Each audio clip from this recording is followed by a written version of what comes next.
When I think of Grandpa Stearns, I think of someone who is kind, sweet, and soft-spoken.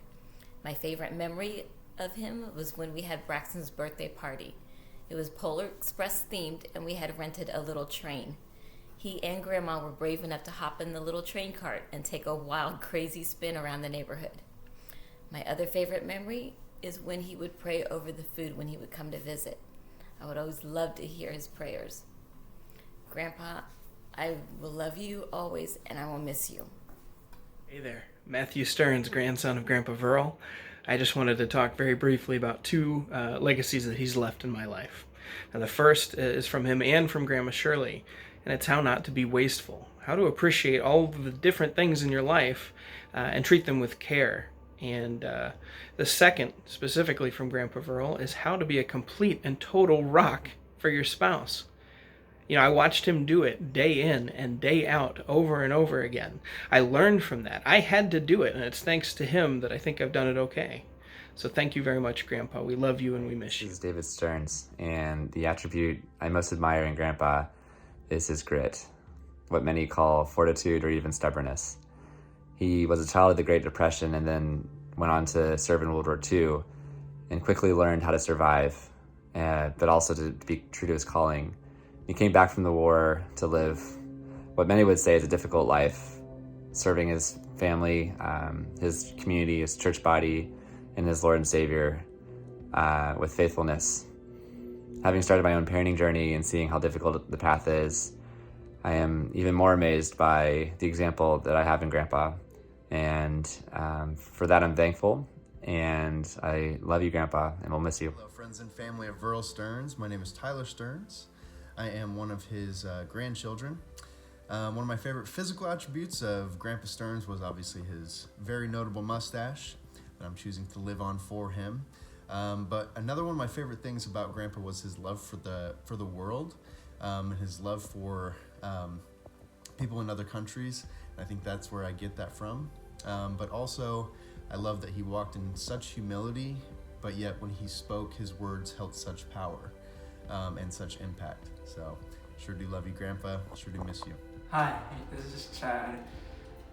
I like Grandpa to talk about his history, about World War II. He always in the tank, driving, and he loved it. And I'm amazed that he never went bald. Got his always white hair, always. What value of Grandpa do you want to most live out? It's Michael and Mary here. What value?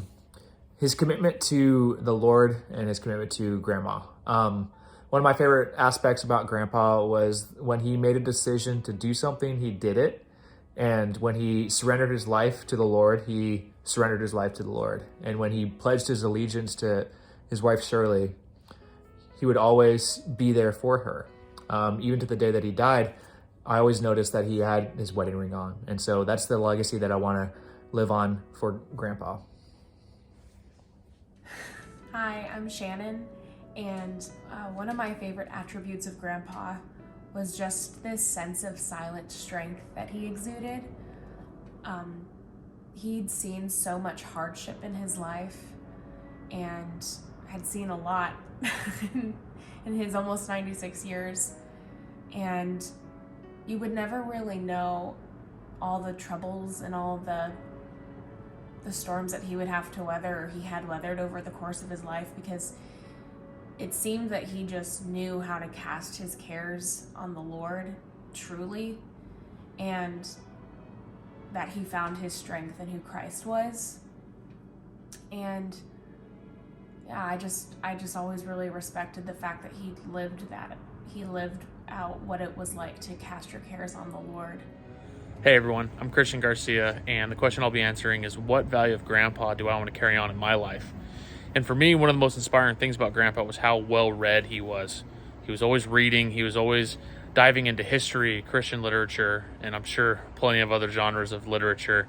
And just the amount of wisdom and understanding that he gained through literature is inspiring. It's something that we all have access to, and I know that he passed it down to my mom and dad passed it down to me, and I'm hoping one day to pass it down to my children as well. So I'd encourage us all, read a little bit more, dive into the books that matter. Thanks. My name is Paige, and my favorite attribute of Grandpa's is his devotion. He was such a devoted husband to Grandma, and I just noticed that even when he was in his 90s, he would hold the door open for her always. He loved her so much and loved his children so much, and his grandchildren and his great-grandchildren. And it was really special to me that he took such interest in our spouses as well. And as I have just become a wife and hope to be a mother, that's just something I really respected about him, the importance he put on faith and family, and he was devoted to both. Hi everyone, it's Justin. I'm one of Verl's grandsons, and one thing that Grandpa Verl challenged me to do is to be persistent. In everything he did, he was very persistent, whether it was telling us to put our socks on when it was cold, because he didn't want us to catch a cold, or even like dating back to his early life where, he's fighting in World War II, part of, the Greatest Generation. And he told me a story once how he had traded names with somebody to try to stay longer and fight in the Pacific. So being persistent is something that I'd really like to live out my life to be just like Grandpa. Hi, I'm Jackie, John and Kitty's daughter, and something I loved about Grandpa was his faithfulness to the Lord. He was dedicated and such a faithful servant. No matter what he went through, all the trials and ups and downs of his life, he kept his chin up and he stayed faithful and dedicated and knew that the Lord had his hand over every step he was taking. And I just loved that about Grandpa, and I want to continue that in my own life. Hi, I'm Emma, and one of my favorite memories of Grandpa was when he came down to Florida and we took the dolphin boat and saw dolphins, and afterwards we saw one of the prettiest sunsets that I've ever seen, and remember that Grandpa was enjoying it and loved it as well.